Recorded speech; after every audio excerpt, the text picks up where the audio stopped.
তৃণমূলের বিরুদ্ধে আবার মিথ্যার বেশা দিয়ে বৈদ্যবাড়িতে এত সুন্দর সংগঠিতভাবে সুশৃঙ্খলভাবে প্রশাসন এই শ্রাবণী মেলাকে কোন রকম বিবাদ বিসংবাদ বা দুর্ঘটনা থেকে মুক্তি দিতে যেভাবে প্রশাসন এগিয়ে এসেছে তার প্রশংসা করে অরিন্দম গোয়েন বিধায়ক তারই নামাঙ্কিত ফ্যান ক্লাবে এসে বললেন, আমরাও সহযোগিতার হাত বাড়িয়ে দিয়েছি।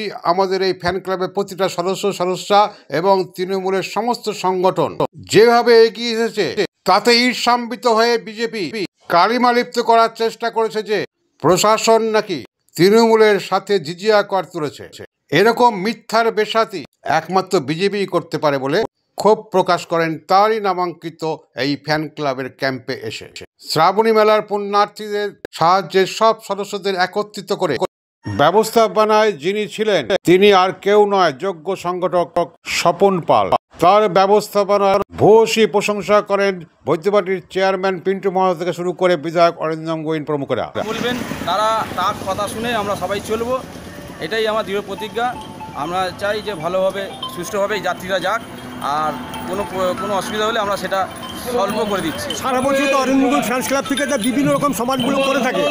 আজকে তো শেষ লগ্নে, আজকে শ্রাবণ মাসের শেষ লগ্নে, তো আপনার কি বার্তা, আপনি কি বলবেন?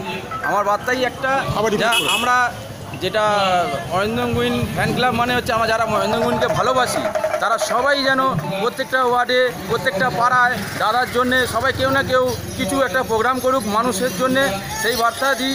এটা যে যেখানে প্রোগ্রাম করবে আমাকে অবশ্যই বলবেন, আমি যতটা পারবো সম্ভব সেটা আমি হেল্প করব। আর চাই এই প্রোগ্রামটা হোক।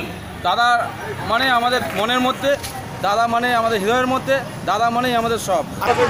আমরা সত্যি কথা মানুষকে কতটা কি দিতে পারি জানি না, আমরা আমাদের সাধ্যমতো পরিষেবা দেওয়ার চেষ্টা করি।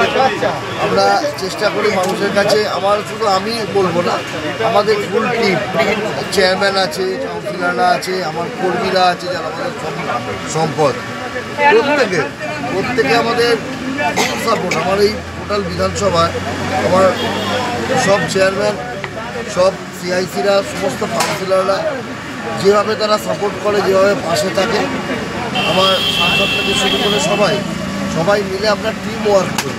ফ্যান্স ক্লাবের ডাবে করছে, কিন্তু এটা ফ্যান্স ক্লাব বলে নয়, আমার মনে হয় সমস্ত কর্মীরাই এই উদ্যোগ নিয়েছে যে আমরা আমাদের নেত্রী মমতা বন্দ্যোপাধ্যায় আদর্শে উৎপ্রাণিত হয়ে তার নির্দেশে, অভিষেক বন্দ্যোপাধ্যায়ের নির্দেশে, তার সেনাপতিতে আমরা কাজ করি।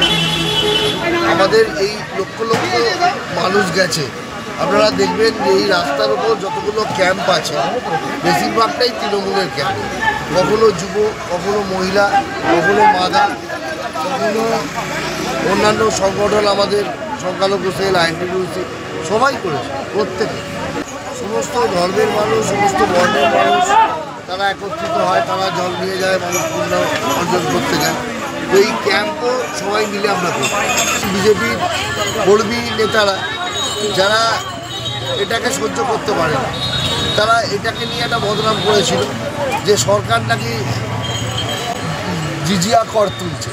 তো এত বড় একটা মিথ্যে কথা, যেটা এই এত বড়, যেখানে প্রায় এখনো পর্যন্ত 60 থেকে 70 লক্ষ মানুষ গেছে, যেখানে সরকারের এই ধরনের টাকা তোলার কোনো জায়গায় নেই, কোনো জায়গায় টাকা তোলে নেই, সেখানে তারা বদনাম করার চেষ্টা করেছে। আর মানুষ দেখেছে যে পরিষেবা দিয়েছে রাজ্য সরকার।